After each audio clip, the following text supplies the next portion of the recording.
Hey guys, welcome back to another video. So for this week, I am doing another entry in my Badass Game of the Week series. I know I haven't done one in a while. I've just been busy with other things. But this week, I thought I'd throw out an episode. And so for this week's Badass Game of the Week, I wanted to go all the way back to the 80s.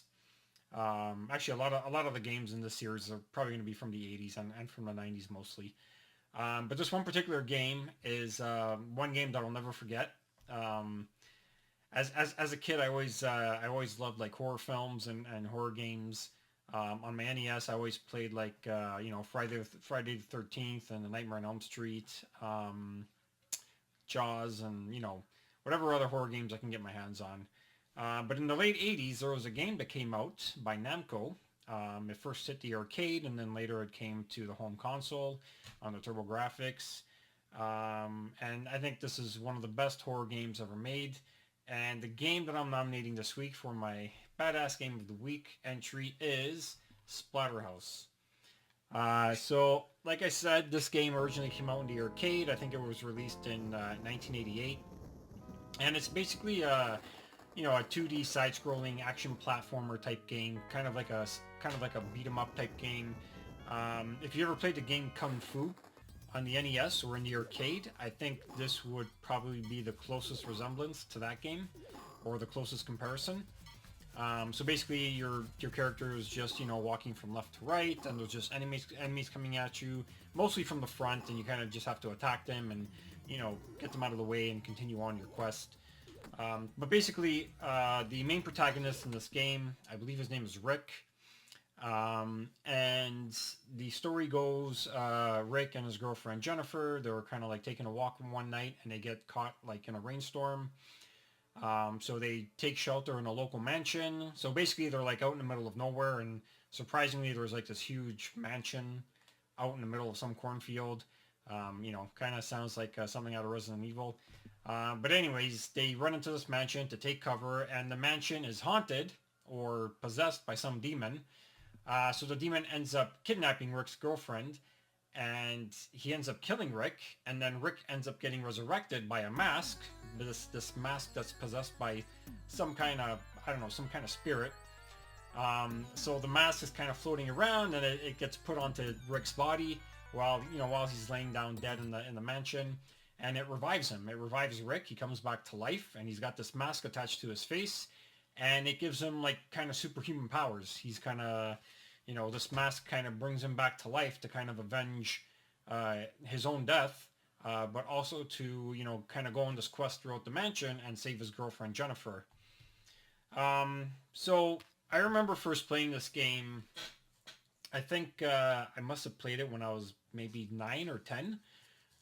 So that must have been like 89 or 1990. And I remember my dad took me to an arcade. It was actually like kind of like a barcade. So they had like, it was like a pool hall where they had like a bar. It was a bar, and they had like pool tables, and then all the way at the back of the pool hall they had arcade machines. Um, and I remember, every time I went there, every time my dad took me there, I would always flock to the arcade machines. That was the only thing I loved playing. And I remember they had this game set up there, like all the way in the back of the pool hall, kind of like in this dark corner, and this game was just like sitting there, like nobody was playing it. And I remember walking up to the machine, and I was just watching the screen, and it was showing like some gameplay footage. And I was like, what the hell is this? At first I thought it was like Friday the 13th, right? Because the character looked like Jason. And then the main screen came on and it said Splatterhouse. I'm like, Splatterhouse, what is this? So of course I popped in a quarter because I had to try it, and I absolutely loved this game. I must have probably sat there for an hour because they had like the little bar stools at the arcade machines, so kids could sit on them and play some games and be more comfortable. So I sat on the bar stool, and I probably sat there maybe for 30 minutes or an hour just playing Splatterhouse. I must have had maybe like $5 or $10 of quarters on me, probably $5. I wasn't that rich as a kid, and my dad he would give me money, but he wouldn't give me that much money. So I probably had maybe $5 on me worth of quarters, and I'm pretty sure I went through the whole $5 just on this one game. and of course that was still at a time when arcade machines were still a quarter. Later on in the 90s, they would go on to be 50 cents and a dollar and blah, blah, blah. You know, you got to take inflation into account, right? Or some shit like that. Um, but yeah, I remember playing this for the first time in kind of a dark, cringy back corner of an arcade or of a pool hall. And it was just such an awesome first experience playing this game. And I remember just the first level, kind of just running through the first level and just killing demons and picking up. There was like several weapons you can pick up in the game. There was like it's not a bat. It's the what's it called? It's a 2x4. You can pick up a 2x4 and you can slam these like demons against the wall. Yeah, so this game was just awesome. I absolutely love it. The graphics are great. The sound effects are great. The music is great. And now, when I was a kid, I never actually cleared the game. I never actually even had it like at home. Like I didn't have it on any of my home consoles because the first game, the original entry, was actually exclusive to the TurboGrafx, and I didn't have a TurboGrafx when I was a kid. And I didn't really know anybody who had one either because it was a very expensive console. So if you're not familiar with the TurboGrafx, it was another console that came out onto the market, which was released by NEC, I believe. And they wanted to compete in the North American market against the Super Nintendo and the Sega Genesis. Unfortunately, it never really took off or became that popular. It was known, like it was well known, but because it was more expensive than the Super Nintendo and the Genesis, it just didn't really take off, and a lot of kids just didn't really have it. Yeah, so unfortunately, I couldn't get this game when I was a kid because it wasn't available on the Super NES or the Genesis. Um, but actually, the sequels for Splatterhouse were exclusive to the Sega Genesis. So when I was a kid, I did play Splatterhouse 2 and Splatterhouse 3 on the Sega Genesis.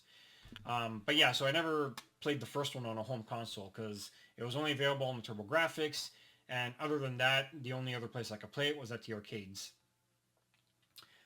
So yeah, so anyways, they actually did do a reboot of Splatterhouse on the PS3, and I think it was also on the Xbox. This is the reboot here, which I think came out in 2010 or 2013, somewhere around that time zone or time frame. Yeah, and I remember playing this, and I wasn't too crazy about it. I don't really like the direction that they went in, and I don't know. It was okay, but I think I might have gotten through maybe the first two or three levels before I kind of gave up on it, and yeah, I don't know. There was something about the game that just didn't, that kind of just rubbed me the wrong way. It just, to me, it just didn't really embody the Splatterhouse, um, the spirit of Splatterhouse, of the original Splatterhouse series. So I just couldn't really get into it. But I do have my own personal copy of it. This one will be remaining in my collection just because I'm a Splatterhouse fan. And, I have a whole bunch of Splatterhouse games in my collection. I have Splatterhouse 2 and 3 on the Genesis. And I also have this cool little Splatterhouse portable game released by Namco, which only came out in Japan. And luckily I was able to score one in excellent condition on eBay for a hell of a good price. Yeah, so I also have this guy here, which I absolutely love. This is one thing I will never part ways with. I absolutely love this handheld game. Only played it a few times, but I just love it. I love the way Namco designed it. I love the colors of the buttons, the way they're shaped. I love the artwork on it. Everything, man. It's just, I'm a huge Splatterhouse fan. Absolutely love the series. Um, so, I mean, as of right now, the franchise has been dormant. It's been dormant, I mean, pretty much since they re-released, or since they kind of like did the remake, and back in the mid 2000s, I guess. Yeah, so it's been rather dormant, but I'm hoping that a developer out there maybe might revive it in a kind of like in a 2D fashion again, kind of like what they're doing with like Shinobi, Art of Vengeance, and Ninja Gaiden. Absolutely love that they're bringing those games back in their in their classical kind of 2D format. And I'm really hoping they bring back Splatterhouse in its in its classical 2D format as well. I think that would be awesome. I don't know if there's any developers out there working on that or if anybody has any plans to do that. But I just think that would be amazing. So anyways, guys, that's my badass game of the week for this week. It is Splatterhouse. So now I'm just going to jump into some gameplay, and I'm just going to show you guys maybe the first 1 or 2 levels, and I'll show you guys like the first 2 boss fights. The boss fights in this game were actually really cool. There's one stage where, I mean, you know, considering this is an old game, I'm just gonna go ahead and tell you this one particular boss fight. If it spoils it for you, just stop watching the video right now, or maybe skip ahead into the next minute. But basically, in the original Splatterhouse, there's one level where there's a crucifix, an upside down crucifix, and there's a bunch of demon heads circling it. And basically, it's kind of like bobbing up and down, and it's kind of like moving side to side, and it's trying to kill you. So basically, you have to kill all of the demon heads that are surrounding the upside down crucifix, and then you have to kill the crucifix itself. So this just goes to show you kind of how disturbed this game is. But I absolutely love it. I thought it was awesome. I thought that was like, wow, what the hell? First time I played that level, I was like, what the hell am I playing? It was like, damn. If Catholics or Christians are playing this game, they're going to crucify it. Let me tell you. But I think actually in the... I'm not sure if they did it on the TurboGrafx edition, but I think they might have. But I know in the arcade, it's an upside down crucifix. But I think in the TurboGrafx, I think they replaced the crucifix with like another head or something that's kind of in the center of the surrounding demon heads. I know they made a change to that because I think it was a bit controversial at the time. But so if you're going to play Splatterhouse, I recommend playing the original arcade version. I believe that is the best version of the game. That is the game that I played from the beginning to end on my home arcade machine, and I absolutely freaking loved it. I thought it was a fucking awesome experience. So yeah, guys, Splatterhouse in the arcade, that's the one you guys definitely want to play. Now, the one on the TurboGrafx, it's also a good port, but I think they made some minor changes to it if I recall correctly. So anyways, I'm going to go ahead now. I'm going to jump into Splatterhouse and just play through the first 2 levels and kind of show you guys what it's all about. Alright guys, so here we are. I got Splatterhouse loaded up. So this is the TurboGrafx 16 port that I'm playing, and yeah, right off the bat, I already noticed that the game looks very different from the arcade version. So yeah. I don't remember it looking like this. I haven't played the TurboGrafx port in a long time, but yeah, this is not what I remember. So the intro looks similar to the arcade port. Let me see if it actually plays out the whole intro.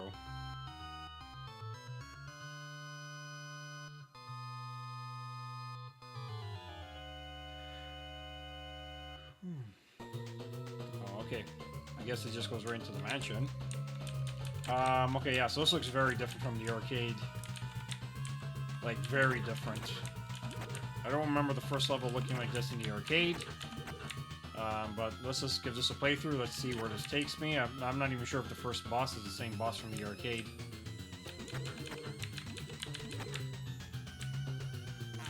Oh, shit. Really?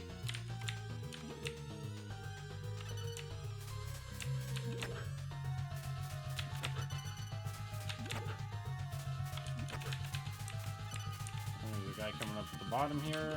1, 2, 3.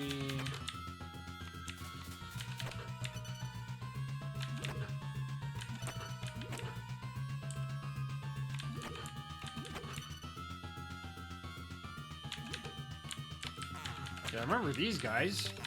Shit. Do I have to fight these guys? No, I think I can leave. Those guys I remembered from the arcade. Yeah, this is the first boss. Okay, this is kind of the first boss fight. Just kind of easy. All you got to do is kind of just stay here against the wall and hit these little sperm guys, I guess. I don't know what the fuck these guys are. They look like sperms with teeth.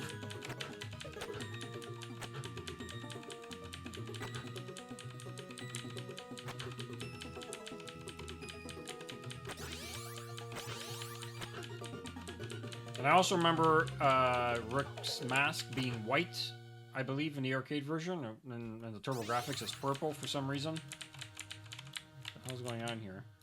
And I think the reason why that is because they didn't want to get sued by, or I think they actually did get a lawsuit by New Line Cinema, or was it New Line Cinema? I don't know. Anyways, I think there was a lawsuit against NEC, or the company that created Splatterhouse, for using the same mask as the Jason mask from the Friday the 13th series. So when they released it on the TurboGrafx, they had to change the color of the mask, and I believe that was the reason why. Let's see where we are here.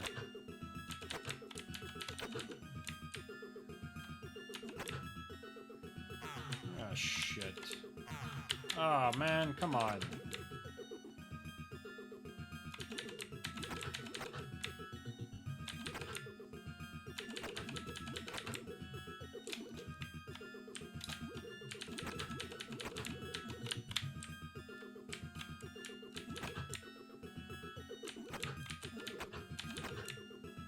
Whoops.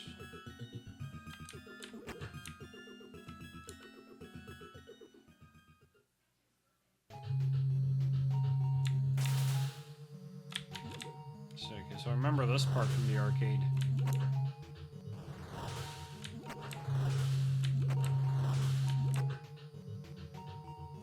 Oh shit!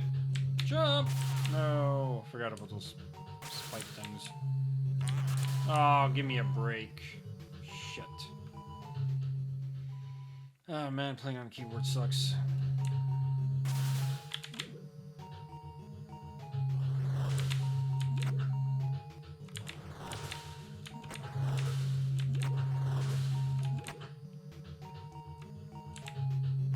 Ah!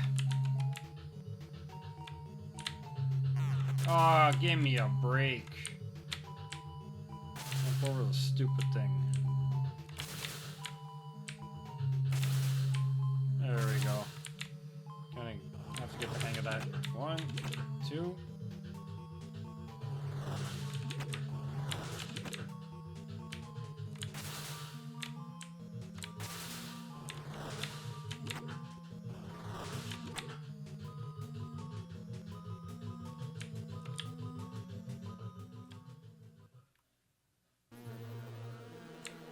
Okay, so here's the second boss fight. Now here you gotta like hit a whole bunch of objects that are flying at you.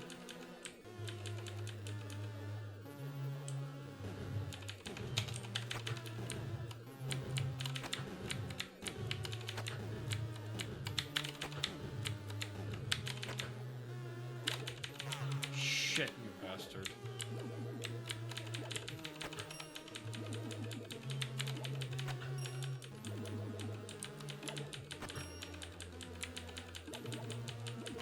Oh, really? Shit. Oh, I took that one. Oh, no, he hit me in the foot, god damn it. Don't tell me I start all over. Okay, good. Let's see if I can get it this time. I got 5 health, okay.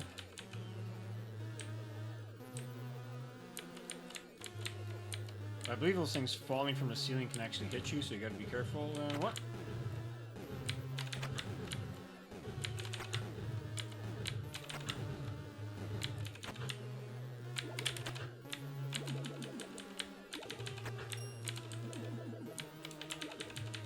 Ah! Son of a bitch. Oh, you missed me, you missed me.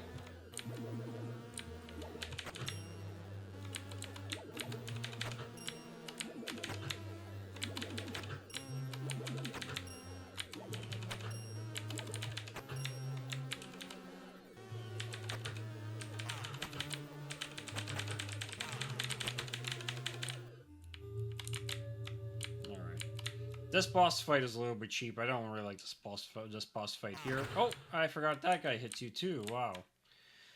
It's just like a bunch of possessed items that you have to attack. It's kind of silly, but the boss fights do get better as you progress throughout the level. Or progress throughout the game. And there's actually 7 levels in this game, so all this level's pretty cool. You got a gun on this one. You got a shotgun, which I don't want to use. No! Ah!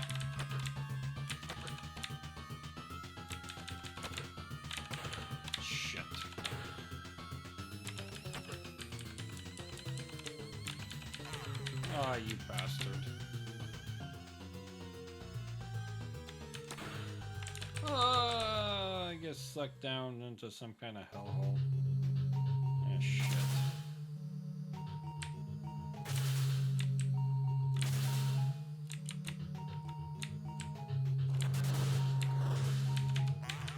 Oh, give me a break. Really? Anyways, guys, there you have it. That was the first 2 levels of Splatterhouse on the TurboGrafx. Now, that first level looked a little bit weird. I think it looks different in the arcade version. But yeah, I have to go back and play it again because I don't really remember. So anyways, there it is, Splatterhouse on the TurboGrafx 16. Alright guys, so there you have it. That was a look at Splatterhouse. That was the TurboGrafx 16 port that I was playing through RetroGames.cc.